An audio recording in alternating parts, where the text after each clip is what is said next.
और हमारे साथ इंडिया फॉरेक्स के सीईओ अभिषेक गोयन का कार्यक्रम में शामिल हो रहे हैं। गोयन का साहब, स्वागत है आपका सीएनबीसी आवाज़ पर। ये बताइए कि फिर से एक बार शुक्रवार को हमने लाइफ टाइम लो पर क्लोजिंग होते हुए देखी है।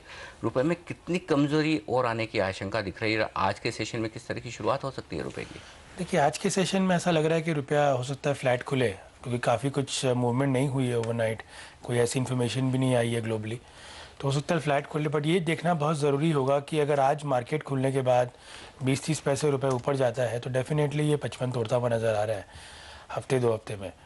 बट अगर मार्केट 20-30 पैसे नीचे खुलता है तो ऐसा लग रहा है कि 53-80 तक की करेक्शन मार्केट में एक्सपेक्टेड है। But that doesn't mean that the market trend has changed. कोई भी करेक्शन नीचे में अगर अपने को मार्केट में मिलता है तो इम्पोर्टर्स को उस लेवल्स पे बाय करके अपनी पोजीशंस को हेज करना चाहिए। जिस तरह से हम बात कर रहे थे कि करंट अकाउंट डेफिसिट काफ़ी बढ़ने की वजह से रुपए पे दबाव है और उसमें दो कंपोनेंट थे, क्रूड और एक गोल्ड। अब हम जिस तरह से हमने देखा कि गोल्ड इंपोर्ट कम हो गया और क्रूड में अच्छा खासा करेक्शन आ चुका है, तो क्या आप व्यू बदलता नहीं है यहाँ से कि अब रुपए को सपोर्ट मिलना चाहिए? देखिए, बात ऐसा है कि ये इमीडिएट सपोर्ट नहीं मिलेगा। क्रूड को इस लेवल्स पे करीब करीब हफ्ता 2 हफ्ता 3 हफ्ता रहना पड़ेगा, तब जाके थोड़ी सेंटीमेंट में चेंज आए। बट सबसे बड़ी बात है कि इस समय आपके लोकल फैक्टर्स के अलावा इंटरनेशनली भी अगर आप देखें तो रिस्क एवर्जन का बहुत बड़ा माहौल है। मतलब चारों तरफ कंट्रीज़ जो हैं पैसा यूएस बॉन्ड्स या जापानीज़ बॉन्ड्स या जर्मन बॉन्ड्स में लगा रहे हैं। और अगर हम यूएस के बॉन्ड्स की यील्ड देखें जो हमें ये बताता है कि कितनी रिस्क एवर्जन है मार्केट में, कितने लोग डरे हुए हैं, तो वो 1.68% तक लो चला गया था, जो 1996 के कंपैरिजन में ऑल टाइम लो है, जब ये LTCM की क्राइसिस आई थी या रशिया डिफ़ॉल्ट किया था। तो ये जो सिचुएशन बन रही है ग्रीस की प्रॉब्लम की, वो इस समय मार्केट में डर ये बन रहा है कि भाई जो ग्रीस की बैंकें हैं वो जून 17 जो इनकी इलेक्शन है उसके पहले ये बैंकों से काफ़ी डिपॉजिट्स निकल रहे हैं। तो वो डिपॉजिट्स अगर निकलते जाएंगे तो वहाँ पर एक लिक्विडिटी क्राइसिस आएगी, और बैंकों में अगर लिक्विडिटी क्राइसिस आई तो बाकी जो अलाइनिंग नेशंस हैं वहाँ पर भी प्रॉब्लम आएगी। तो इस समय गवर्नमेंट डिफ़ॉल्ट से ज़्यादा इंपॉर्टेंट है इन बैंकों की लिक्विडिटी सिचुएशन। तो वो अगर प्रॉब्लम में आती है तो फिर रिस्क अवर्जन और बढ़ेगा और चारों तरफ हम US डॉलर की बाइंग देखेंगे। ओके, तो डॉलर में सारी करेंसीज के मुकाबले जो तेज़ी बन सकती है उसकी फिक्र ज़्यादा है रुपए को लेकर फिलहाल अपने घरेलू फंडामेंटल्स या मैक्रो आंकड़ों के मुकाबले में। यहाँ पर लेंगे एक छोटा सा ब्रेक, आगे देखेंगे प्री ओपन सेशन में कैसी होती है बाजार की शुरुआत, लेकर आएंगे पहला सौदा।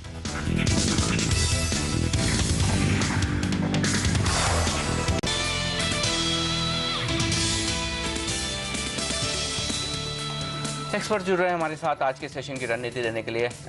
जगन्नाथम थुरनगुंडला और साथ ही संजीव अग्रवाल भी, आप दोनों का स्वागत है सीएनबीसी आवाज़ पर। अभिषेक गोयन का हमारे साथ बने हुए हैं ही।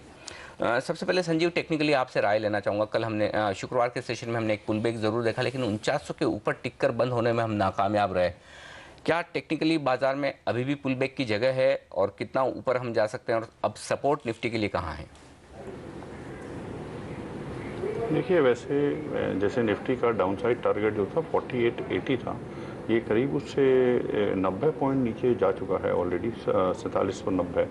और जैसा ये मेरा मानना है कि ये जो टोटल फॉल हो रहा है पिछले 3 महीने में, ये एक करेक्टिव फेज़ है पिछली रैली का। क्योंकि वो 2 महीने में आपने अगर देखा होगा तो 1100 पॉइंट की रैली हुई थी, और अभी ये 3 महीने 850 पॉइंट का फॉल हमने देखा है।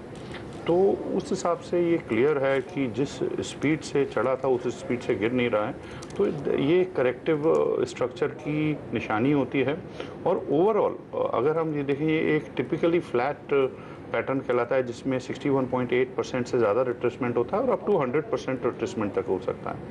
और हमारे वेव स्ट्रक्चर के हिसाब से 4695 पे पिछली वेव एंड हुई थी, तो 4695 से अगर लेंगे तो 5630 तक की ये रैली जो बनी थी करीब 930 पॉइंट की थी। तो ओवरऑल मेरे को लगता है कि we are in the last phases of the down trend, और अगला जो फेज़ आएगा वो करीब 5720-25 के करीब का टारगेट बनता है। जनरली क्या होता है, फ्लैट में ए लेग और सी लेग की लेंथ लगभग बराबर होती है, तो उसके हिसाब से 935 पॉइंट का राइज जो है वो अब यहाँ से बनता है बॉटम से। तो ओवरऑल मेरे को लगता है कि अभी may be basin out pattern बने या शार्प रिवर्सल हो, ये कहना बड़ा मुश्किल है। मगर इस थ्योरी में एक चीज़ बहुत इंपॉर्टेंट है कि last leg of the fall वो फास्टर और कंप्लीट रिट्रेसमेंट होना चाहिए। तो फास्टर और कंप्लीट रिट्रेसमेंट के लिए हमें वेट करना होगा कि जो ये लास्ट फॉल हुआ है, जितने दिनों में गिरा है, उससे जल्दी जैसे ही ये रिकवर होगा, पूरी तरह से रिट्रेस होगा, ये हमारा कंफर्मेशन हो जाता है कि मार्केट जो है वो फुल्ली बॉटम आउट हो गया है और नया फेज स्टार्ट हो गया है। तो डेफिनेटली मेरे हिसाब से अपसाइड काफ़ी बड़े हैं और डाउनसाइड बहुत लिमिटेड है। तो संजीव, आज आप लॉन्ग करेंगे, क्या स्टॉप लॉस होगा? देखिए, हमने लॉन्ग किया हुआ है ऑलरेडी, और इस समय भी जो लॉन्ग सिचुएशंस हैं, अच्छी सिचुएशंस हैं, हर एक थोड़े से भी अगर आपको डिक्लाइन मिलते हैं तो वहाँ खरीदिए। एक 4925 एक बहुत स्ट्रॉन्ग रेजिस्टेंस बन रहा है, पिछले 2 दिन का हाई भी करीब उसी लेवल के आसपास है। तो 4925 क्रॉस करने के बाद स्पॉट में एक डेफिनेटली एक पॉजिटिव बायस मार्केट की बन जाती है, क्योंकि अगर आप देखें कल भी जो है इतनी तेज रैली के बाद लोअर टॉप और लोअर बॉटम थी, हाई भी लोअर था और लो भी लोअर था, एक एनगल्फिंग बुलिश पैटर्न बनाया, बट उसका कंफर्मेशन तब आता है जब कल के हाई के ऊपर, यानी फ्राइडे के हाई के। यहाँ पे प्री ओपन के आंकड़े आने शुरू हो गए हैं और इस वक्त हम देख रहे हैं कि निफ्टी हल्के नुकसान के साथ शुरुआत करता हुआ नजर आ रहा है, लेकिन शुरुआती मिनटों में जैसे कि हम देखते हैं अमूमन हर रोज काफ़ी स्ट्रॉन्ग एक ऊपर या नीचे की तरफ के मूव आप बनते हुए देखते हैं और शायद काफ़ी सारे शेयर्स में वही रुझान दिखाई दे रहा है। बिल्कुल, और यहाँ पर प्री ओपनिंग सेशन में निफ्टी और सेंसेक्स दोनों ही अलग अलग डायरेक्शन की तरफ इशारा करते हुए दिख रहे हैं। जहाँ पर सेंसेक्स में इस वक्त 72 अंकों की तेजी, वहीं निफ्टी में लगभग 50 अंकों की कमजोरी। कौन से स्टॉक्स हैं निफ्टी में वो देख लेते हैं जो बड़ा मूव दिखा रहे हैं। टाटा स्टील 10% कमजोर है, शुक्रवार को देर शाम नतीजे आए थे, नतीजे खराब रहे थे लेकिन इतने खराब हैं वैसा नहीं है। सन फार्मा 7% कमजोर है, विप्रो 6% कमजोर है, और साथ ही महिंद्रा एंड महिंद्रा एक और स्टॉक है जहाँ 4% की कमजोरी है। इन्हीं सब के दम पर यहाँ पर निफ्टी में अब लगभग 80 अंकों की कमजोरी, 100 अंकों की कमजोरी निफ्टी में देखने को मिल रही है। इन्फोसिस और आईसीआईसीआई बैंक इस कमजोरी की लिस्ट में अब और शामिल होते हुए दिख रहे हैं। पीएनबी एकमात्र स्टॉक है जिसका जिक्र करना होगा तेजी के लिहाज से, जहाँ पर 2.5% के आसपास की मजबूती है। तो काफ़ी हद तक निफ्टी पर एकदम कमजोरी का माहौल यहाँ पर प्री ओपनिंग सेशन में देखने को मिल रहा है। चलिए इस पर फोकस करेंगे आगे जब ये लेवल सेटल होते हुए नजर आएंगे, लेकिन इस बीच राय लेते हैं बाजार पर। जगन्नाथम, आप लगातार काफ़ी समय से मंदी की बात करते हुए दिख रहे हैं, फाइनली यहाँ पर पिछले 2 हफ्तों से बाजार का मूड काफ़ी ख़राब होता हुआ दिखाया। क्या आपके जो टारगेटेड लेवल्स हैं निफ्टी पर वो आ चुके हैं, और अब नियर टर्म में बाजार का रुझान किस तरफ आप देखते हैं? लगभग 5600 से 4800 लगभग 800 पॉइंट का ऑलरेडी टारगेट हो चुका है। आई थिंक यहाँ से 50-100 पॉइंट का बाउंस हमेशा पॉसिबल तो है ही है निफ्टी में, बट लेकिन वहाँ से और एक बार डाउन ट्रेंड शुरू हो सकता है। आई थिंक रैली होते हुए भी आई थिंक 5180 जो पहले बार 5-6 बार जो सपोर्ट दिया हुआ है, इस बार 5180 बहुत स्ट्रॉन्ग रेजिस्टेंस बनने वाला है। उसको ब्रेक करना मार्केट के लिए बहुत मुश्किल साबित हो सकता है। आई थिंक कोई ना कोई ग्रीस, स्पेन, इटली, कोई बैड न्यूज़ या मिड टर्म इलेक्शन, जो भी आई थिंक लोकल ग्लोबल में बहुत सारे इश्यूज है, आई थिंक कोई ना कोई बड़े न्यूज़ आने वाले दिन आई थिंक मुझे लगता है कि 4500 तरफ हम जरूर बढ़ रहे हैं।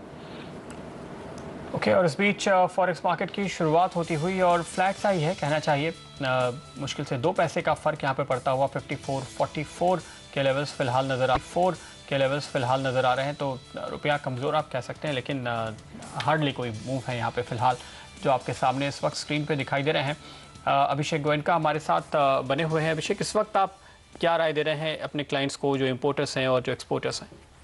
देखिए, जो इंपोर्टर्स हैं उनको डेफिनेटली बोल रहे हैं कि भाई मार्केट में जहाँ प्रीमियम देना पड़े वो कवर करके चलें, क्योंकि हर दिन ही इंपोर्टर वेट कर रहा है और मार्केट हर दिन वीक जा रहा है।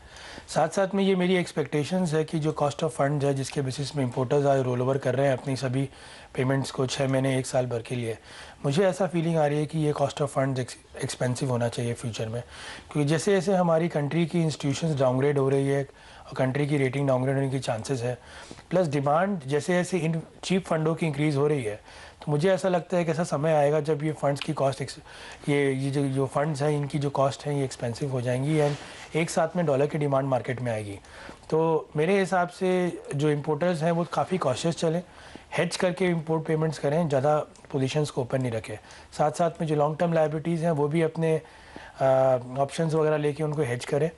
तो यही हम राय दे रहे हैं मार्केट में इंपोर्टर्स के लिए। और एक्सपोर्टर्स जो जहाँ तक है जिनकी कवर्स जिनकी कॉस्टिंग मीट हो रही है उनको हम कह रहे हैं कि भाई 50% कम से कम कवर रखो मार्केट में। साथ साथ में मार्केट जैसे जैसे ऊपर जा रहा है अपने जो स्टॉप लॉसेस हैं उनको आप ट्रेल करते जाओ, जिससे कि जितनी ऊपर मार्केट जाए उतनी बेटर रेट्स मिले उन्हें। शुक्रिया अभिषेक आपका CNBC आवाज़ के लिए आज वक्त निकालकर रुपए की चाल पर अपनी राय देने के लिए। लेकिन जगन्नाथम और संजीव अग्रवाल हमारे साथ बने हुए। जगन्नाथम, राय लेना चाहूँगा आपसे टाटा स्टील पर